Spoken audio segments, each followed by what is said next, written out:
हाथ ऊपर उठा लीजिए, गमछा लेंगे।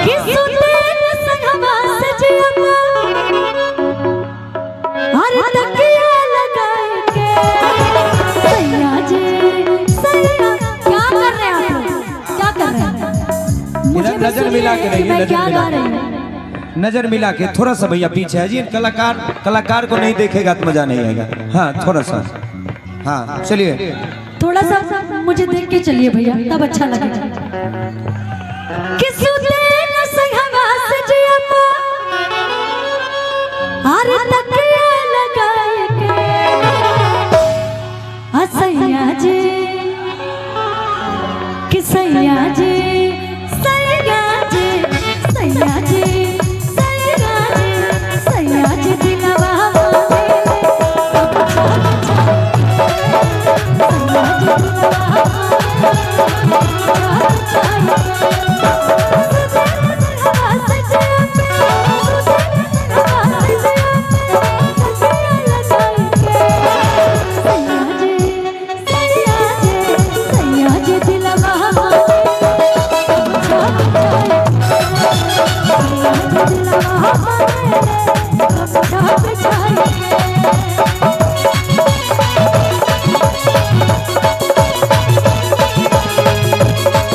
एगो लड़की के नए बियाह भइल। अच्छा, जब उनकर पति परदेश कमाए जाता है तो कहता है कैसे कि छोड़ी गवने हरि में हरिया, छोड़ी गवने हरि में हरिया, पिया भइल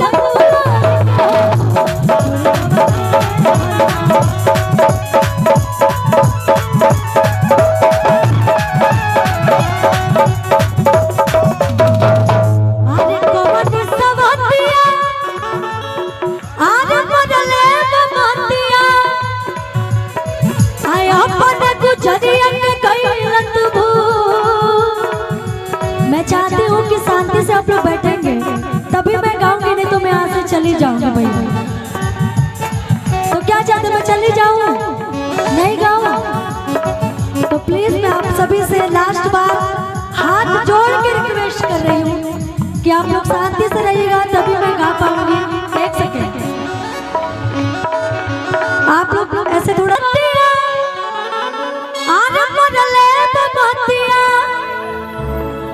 आया पति गुजरिया के गइल तू भू कि सुना सुना लागला से जरिया, सुना सुना लागला से जरिया, या भला सुना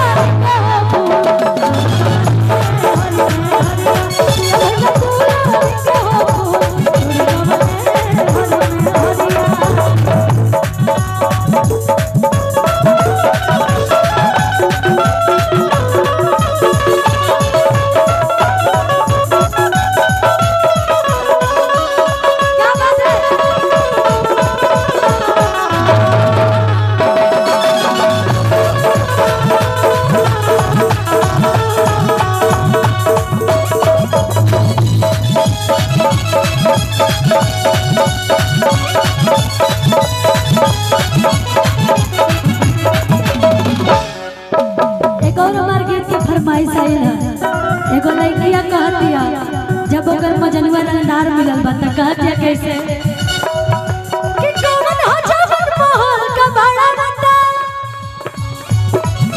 कि कौन हो जवन मोहल का बड़ा बंदा, कि कौन हो जवन मोहल का बड़ा बंदा, ahoy बोल के आवाज बता मजनुआ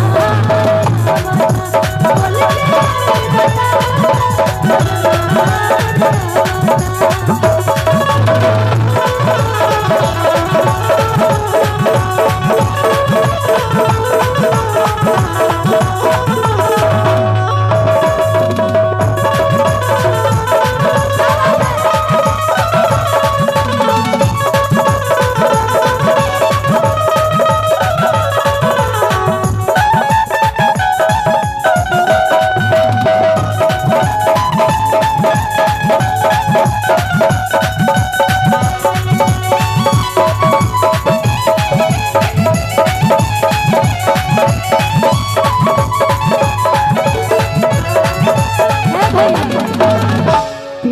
से